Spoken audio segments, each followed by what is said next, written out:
Alright, you made it to nervous system part 3. And so this is going to be kind of the whole body part of the nervous system. So we've talked about how the neurons work, we've talked about the cells that are in the nervous system, and now we'll talk about the entire anatomy, the entire body of the nervous system, and some of the things that happen, problems, issues, and how things work within the body.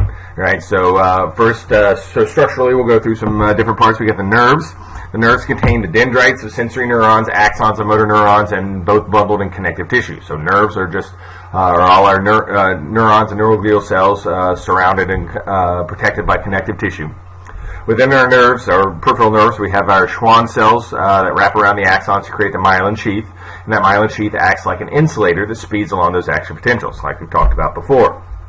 But some issues you can have with this is multiple sclerosis. Multiple sclerosis is where you have a certain white blood cell issue that identifies the proteins in the myelin sheath as a foreign substance and tries to destroy it. So basically your own immune system starts targeting and trying to kill your myelin sheaths.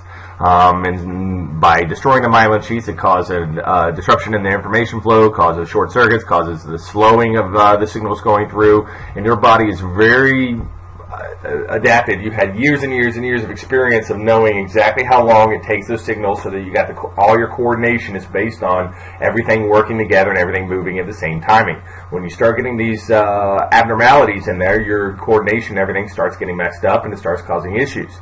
It actually disrupts them so much that it actually can make it so that you're not able to sit and coordinate muscle contractions which help you breathe. So it slowly destroys your coordination, and you'll notice people who have this notice that they start tripping more and start having problems doing certain coordination acts, but then they start having issues with being able to walk, and then finally being able to breathe. And it can be genetic, or it can be instigated by a virus or some kind of other illness through the body that just for some reason triggers as the white blood cells are fighting off something, they notice or acknowledge the myelin protein and for some reason target it, and then basically turn the entire power of your immune system onto killing off all your myelin sheaths within your body. So it's a very sad, very detrimental thing to have happen. And basically about 500,000 people have it in the U.S. at any given time. And then we talk about your reflexes. So reflexes inside your body are those automatic responses that are built into your nervous system. Okay? They're the most ancient pathways of information within your body. They're movement or responses to a stimulus that happens automatically. Reflexes do not go to your brain. Right? They don't need to. That's the whole point of reflexes, that they're basically a short pathway for a direct response to a very specific stimulus. So when you have this particular stimulus occur, you automatically have this response programmed in, built into the actual physical part of your nervous system. Right? The signals, the sensory information might eventually make it to your brain, but that's not required for you to actually have that physical response to that particular stimulus. Simple reflex arcs go directly from the neuron directly into the motor neuron. So like the stretch reflex inside of your leg. Right? This is why when the doctor takes that little hammer and hits you on the knee, your leg kicks out. Is because that particular reflex, you have a neuron in your quad muscle that ends up that senses for stretching. And when your muscle stretches really quickly without it being contracted, in order to prevent you from tearing that muscle, which is a pretty major tear and a pretty major issue as far as survival and being able to move around when we weren't sitting on our couches a lot. So to protect that from happening, you have this reflex that goes through and tightens that quad muscle up real quick, so you don't rip it with it, since it's being stretched without you actually having that muscle contracted. So the key is as you relax that quad muscle, if you hit that tendon, it pulls that muscle just a little bit enough to cause that neuron to sense that stretch and to try and react to make sure you don't tear that muscle. And so it causes the quad to contract, causing your leg to kick out. So that's just an example of a simple reflex arc. Complex arcs have several different kind of neurons in between. They often go directly into the spinal cord a little bit and then come back out and then cause that reaction. So they can tend to be a little bit more complex than the direct sensory neuron to motor neuron interconnection. Other examples of reflex arcs are something fast coming at your face, your eyes automatically close, touching something hot, or having like a needle prick your finger. All of those are going to have reflexes. And the idea is that if you grab a hold of something hot, If you notice, if you've ever burned yourself, you notice that you pulled your hand back before the heat and the feeling of pain ever even really makes it to your brain. You've had that hand back, and by the time you go, oh, that hurt, your hand is already back towards your body. And that's because that reflex gets there faster. If you had to wait for it to go all the way up your finger, all the way up your arm, up to your brain to process the pain, send the signal back down, all the way out into your motor neuron to cause your muscle to contract, and then your arm actually to pull away, you'd have third-degree burns all the time and have all kinds of damage and done. These reflex arcs make those reactions happen much faster, so the signal just has to go be picked up by the sensory neuron and then directly sent right back to the motors to contract and pull away. So that way you have much less of a burn and you're able to react much faster, and then you can process it with your brain afterwards. So reflexes are very important. So here's a nice little diagram of that reflex, stretch reflex inside of your quad muscle. Causes your leg to kick out. Right, and you have, within your nervous system, we have the central nervous system that we talked about, and then we have that peripheral nervous system, all the other parts of the nerves running through your arms, your legs, and your core of your body. Right, and we break that peripheral nervous system down into several different parts. Right, and the two main parts we break it down to is the somatic system and the autonomic system. Somatic system are senses, relay sensory information from the skins, the tendons, the skeletal system, and all that, basically your general body. Autonomic system relays information that has to do with basically your involuntary system. So somatic is things that you're in control of and that you're actually aware of. Autonomic are things that you're not necessarily aware of. You don't realize how your stomach is grinding or how you're moving through your intestines or that kind of thing. Right? That's all taken care of by the autonomic system. Somatic system is what you can sense and feel and detect in your for what you're able to acknowledge as coming into your brain. And then we take that autonomic system and we break it down into two more parts, the sympathetic and the parasympathetic. Sympathetic has to deal with dealing with stress, excitement, danger, that type of thing. And parasympathetic is times of relaxation. And both serve muscles, but they work against each other. So both of them will work on your heart, both of them will work on your stomach, both of them will work on your blood vessels, both of them will work throughout your body, but they basically work against each other. Right? If you get highly stressed, the parasympathetic weakens, the sympathetic response strengthens, and then that one is the one that the body tends to respond to. Right? So they're always working against each other. If you're slightly stressed, then you have a little bit of both going on. So there's always this kind of balance between the two. If you're more relaxed, then the parasympathetic takes over more. If you're more stressed, then the sympathetic system takes over more. Within your spinal cord, you have your white matter, gray matter, and this is all your entire cerebral nervous system. So the white matter is the area where you have lots of axons. So the white matter is actually lighter in color because of all the myelin sheaths that are found in those areas. So it's the areas where you have lots and lots of axons. So think of them as the highways, they're the conduits, the transferring stations, the areas that carry that information over long distances. Gray matter is all the cell bodies, all those dendrites, all those connection points that we have. Right? So whenever you have gray matter, you have lots and lots of connections. Whenever you have white matter, it's basically lots and lots of axons carrying information over a long distance. And they connect the peripheral nerves with the brain, controls reflexes, all different types of things as far as the gray matter and the white matter inside the spinal cord. And you can kind of see here where the gray matter and the white matter are located. The gray matter is at the center of the spinal cord, and the white matter is around the outside of the spinal cord. And then when we move up into the brain, it actually flip-flops. The center of the brain is the white matter, and the outside of the brain is the gray matter. The spinal cord threads through ligaments, discs, vertebrae, all the way down through your spinal column. Also protected by coverings called meninges. These meninges go all over the entire spinal cord and up and around the brain. And these meninges are a protective layer that help hold in the cerebral spinal fluid, help protect and keep away infections, and help provide support for both of those. Whenever you have a irritation of that, you can get meningitis. Right? So that's where meningitis comes from, is where you get some kind of inflammation of those meninges, which can put pressure on the brain and is a signal that there's an infection within the brain and within the spinal cord. Within the vertebral brain, you have a hollow tubular nerve cord forms in every chordate, so that connects the brain and the spinal cord, and it is hollow. It has spaces within your brain and spaces within your spinal cord that allows the cerebral spinal fluid to flow. The brain has three distinct regions. You have the forebrain, the midbrain, and the hindbrain. And at the base of the eyebrain, you have the brainstem, which is the most ancient nervous system tissue and persists in all three regions and is continuous with the spinal cord. So it's the basic part, and it connects with the midbrain and with the forebrain. So all of those lock into that brainstem. Within your hindbrain, you have a couple very important structures that you need to know. The first one is the medulla oblongata. Right? The medulla oblongata is your reflex center for your respiration, circulation, and other essential tasks like sleep. So the medulla oblongata is responsible for your breathing, for your heart rate, for your ability to sleep and wake, all those different types of things. If the medulla oblongata gets damaged, you are done. Right? It is one of the most important key resource centers of your brain for the overall maintenance and overall homeostasis of your body as far as breathing and circulation and that kind of stuff. So it's extremely important. Also, your hindbrain is the cerebellum. The cerebellum uses all your inputs from your sensory and muscles and all that good stuff, and helps to coordinate those motor controls that respond to that. Right? So it's all about having responses to what's going on and coordinating the activities of your body.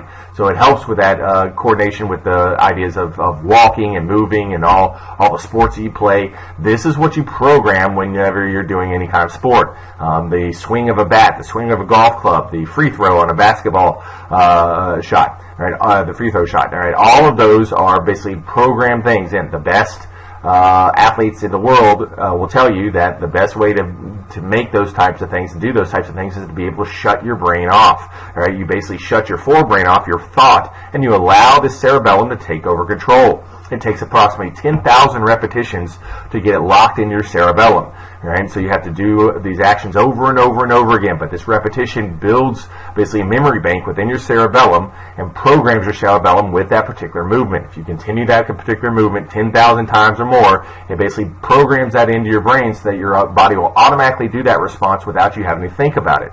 Right? So this is how baseball players can swing so fast, and golf players can always make the perfect swing, and free throw shots work. And this is also how, if you're doing martial arts, you can respond before you ever even really realize what's going on, because when one motion happens, your medulla oblongata or your cerebellum takes over control, and you do that whole coordination of responses and of movements afterwards. So your cerebellum is all about that program building in control and coordination throughout your entire body. It's also extremely important for walking and things along those lines.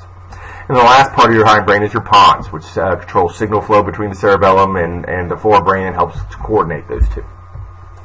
Here's a nice little picture of them. You can see the medulla oblongata there. The cerebellum is in the back. The cerebellum means little brain, and then you have the midbrain directly up above it. For the midbrain for humans, very little to do with most of the activities. The center for a lot of visual input, so you have some visual cues coming in. It's very important lower vertebrates like fish and amphibians, but as far as higher vertebrates like us, most of it is gone to other parts of the brain, most of its function, so it's very minimal as far as what it does. And the last part of the brain is the forebrain, and this is what makes us special as humans. All right, we have the cerebrum, which is evolved to help with olfaction, smell, integration and response, thinking. All your processing happens in the cerebrum. Right? You have your thalamus, which is basically your connection center. Right? So all the signals come in through your thalamus and then disperse from the thalamus to all the different parts of your brain, whether it has to do with motor control or has to do with sensory response or all those types of things. They connect into the thalamus and then run down through the spinal cord to go out from the brain, and all the sensory stuff comes in through the spinal cord and into the thalamus, and then dispersed to the appropriate parts of the brain. And then at the very bottom of your brain is the hypothalamus, and it's the center for homeostatic control. It is the area that controls all the hormones and basically maintains your blood pressure, maintains your osmotic balance, maintains your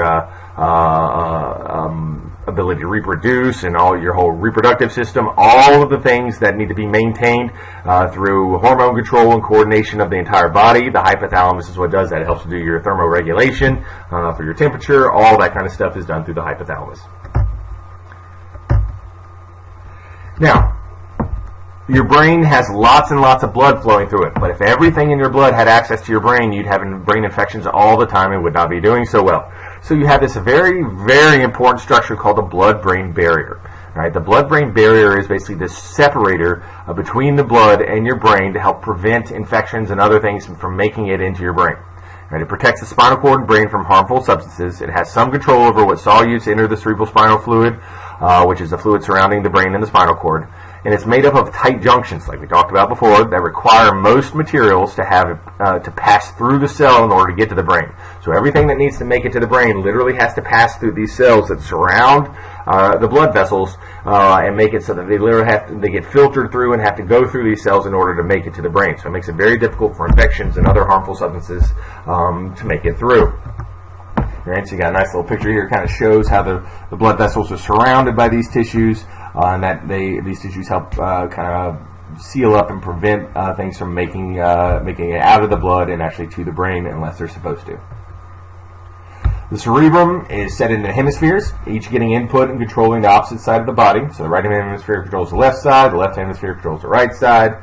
And the cerebral cortex is the most important part, right, of our cerebrum. Right, it's our processing part. It's the gray matter at the surface of each of these lobes. Distinct areas receive processes differently, so you have very distinct parts of your brain that receive signals and that process certain things. You have very specific parts of your brain that are responsible for speech. You have certain parts that are responsible for speaking and for actually forming words. You have parts that are important for visual cues. You have parts that are important for doing mathematics. You have very distinct sections of your brain that do very specific functions on this cerebral cortex. You have motor areas that influence voluntary control, your ability to move and control your body. You have sensory areas that take in all that information. You have association areas that integrate, process, and make decisions and send those back out to the motor areas. All those different types of areas within the cerebral cortex and the cerebrum. And so here you can see some of those areas and some of the important sections of the cerebrum. And lastly, you have the limbic system. The limbic system encircles the upper brain stem and governs emotions, assists in the memory, and correlates organ activities with self-gratifying behavior like eating and sex. So all of these are kind of coordinated with some of that dopamine release. A lot of memory is associated and runs through this limbic system, and so the limbic system is very important. It also has to do a lot with your emotions. So this is why when you're highly emotional and highly stressed, it can definitely affect your ability to remember. So when you have a really stressful day or you're really worrying about a test, it actually impedes your ability to recall those memories, and it makes it more likely that you're going to do poorly on that test if you're actually worrying about it. The reticular formation is a low-level path basically at the base of the medulla oblongata in the spinal cord. It affects many parts of the nervous system, including the cerebral cortex, and it helps to control the sleep and waking cycle. So it helps to coordinate when you're awake, when you're going to go to sleep, and the release of melatonin and all that good stuff with your awareness and your arousal and your sleeping times.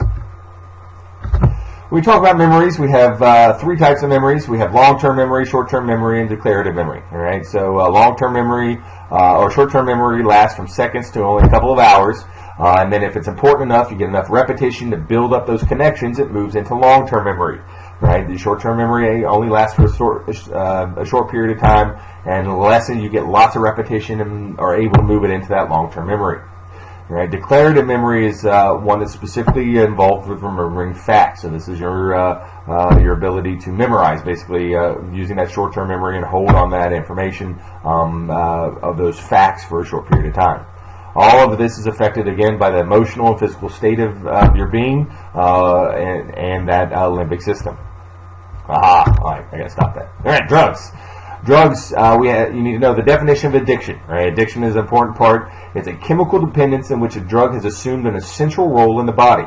Right? When we take these drugs, like we were talking about with heroin, right? The heroin actually acts so fast on your body that making it that dopamine is much more present in the body that it actually that the body actually stops making the dopamine. It says basically, whoa, we've made way too much dopamine because there's so much within the synaptic cleft that we're just going to stop making it. And so that high that you get from that heroin is followed by an extremely low period in time where you had no dopamine or very little amounts of dopamine running through your brain. So you had this really great feeling followed by this absolutely horrible, horrible feeling for a long period of time, which makes that heroin much more addictive because it makes it that you want to get back to that good feeling, but also you want to get out of that horrible feeling that you're in. And so it makes it one of the most addictive substances on the planet. Heroin is extremely addictive and extremely easy to overdose on also, which obviously leads to death. So this idea of it taking over that role and your body basically stop making whatever that drug is affecting is the idea of addiction, and the fact that you need more to get back to that particular level. So you drop down to a real low, you take that drug again, and it brings you back up to normal or even a little bit of a high. But then the next time you drop down even lower, your body makes even less dopamine. And then so it takes more drugs to get back up to that high. And then your body makes even less dopamine. And then it takes even more drugs. So that's how addiction works. And that's what makes it really difficult to get off of, is because the time you stop, your body is basically pretty much stopped making dopamine or whatever neurotransmitter we're talking about that deals with your body. And it makes it extremely difficult to go through that withdrawal period and have to deal with that. You have certain types of drugs like stimulants that help boost up your system, like caffeine. You have depressants like alcohol that slow down your system and slow down the pain and just dumb you down. You have analgesics, which are your painkillers that help reduce that substance P. And then you have hallucinogens like LSD that help that affect a lot of the connections within your brain. All right, that is our nervous system. So you've made it through all three parts. Congratulations. So look over those. Make sure you know all those things that we've talked about. Make sure you know how the action potentials go, how what multiple sclerosis is, why it happens, how it affects your body, all those different types of things that we talked about. So look over all of these, look over your test review, and good luck.